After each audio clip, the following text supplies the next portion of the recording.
Good morning, how are you doing? Just going to answer a couple of questions this morning. The first one is from Paul.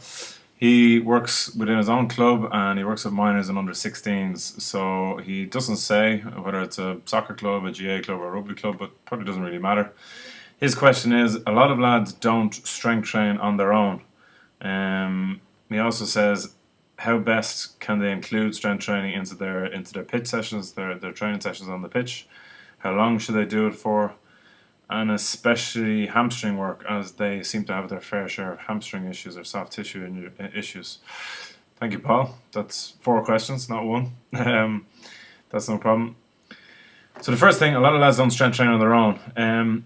Good, they shouldn't strength train on their own.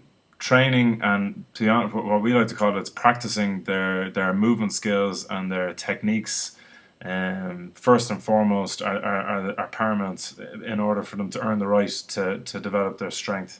A lot of times we see young athletes and they tend to fast forward and they go straight to lifting external loads that they haven't really earned the right to lift.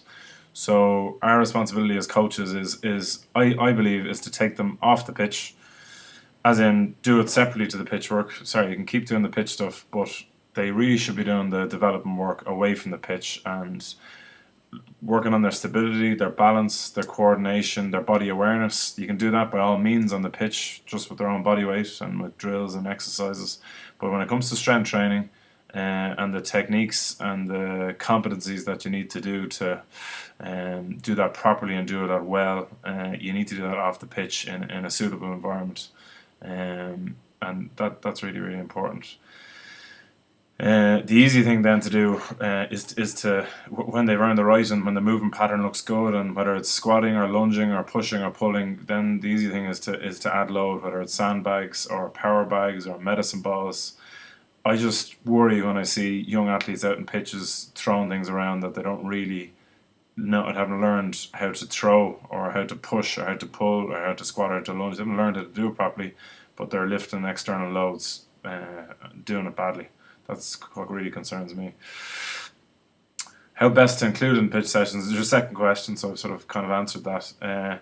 I do think, without being sort of lackadaisical, I do think you can do a lot of stuff on the pitch that kind of gets them ready for the strength type work. So they can, they can work on their balance, they can work on their coordination, they can work on their stability, and their physical presence skills with partner. You can do a lot, and that is indirectly working on their strength.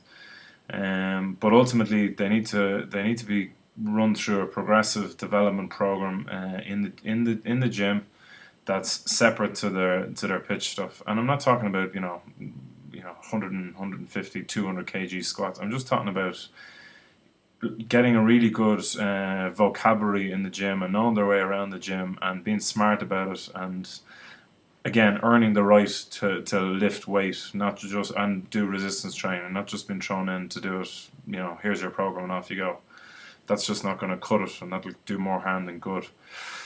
If you do that, and they're in a gym environment that they're doing things competently, how long should they do it? They should really ideally do it twice a week. In the off season, maybe 3 times a week, depending on their age. If they're 16s and minors, they're progressing into the sort of adulthood of training age. Obviously, if they've matches the weekends or if it's in the competitive season, twice a week would be too much. But for us, a lot of the young athletes come in, if they do have matches at the weekend, they still come in once or sometimes twice a week, but it's more recovery sessions that they're doing. So it's all part of their developmental program, but the emphasis is more about recovery and maintenance rather than working them hard. Last question then. So out of the four, especially hamstring work, as we have our fair share of soft tissue injuries or hamstring issues. Again, I really think to go after this properly, you need to do it off the pitch, and you need to develop their glute strength, their hamstring strength, yes, their mobility around their hips, their core stability, their balance, their proprioception, their coordination. That all sort of feeds in. It's not just a matter of just doing leg extensions or leg curls or whatever. To isolate your quads or your hamstrings to develop them, you need to sort of go after it in a holistic way. And to be honest, hamstring injuries I see a lot of in youth athletes is probably because they're doing too much of the same type of thing. As in, they're on the pitch too much, they're competing too much, they're playing too much, and they're not physically able to do it. They're not physically competent to do it.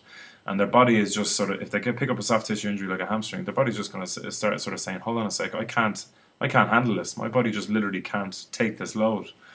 So again, that's all the more reason to take them off the pitch once a week or twice a week, or especially if you have an opportunity in the preseason, and to do good quality, developmental, progressive, monitored work with them, and build, from here down, develop them holistically. And yes, strength, but also activation, firing up all those muscles that maybe are fast asleep or they don't even know how to use. They need to learn how to use those muscles. They need to be taught how to do it. They need to then practice it and refine it, and make sure those movements are ingrained. Because the minute the ball is thrown in, no matter what the ball, whether it's a rugby ball, a soccer ball, a tennis ball, whatever it is, all they're going to be concerned about is going for that. They're not worried about how well they're doing it, or what sort their running technique is like.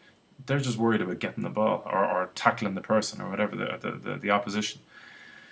So again, to make the point, we need to take them out of that environment and make them a bit more resilient, and get them a bit stronger, and get them moving a bit better, and then put them back into it, and it's going to look a bit better, and out of it, tidy up a few things, into it again.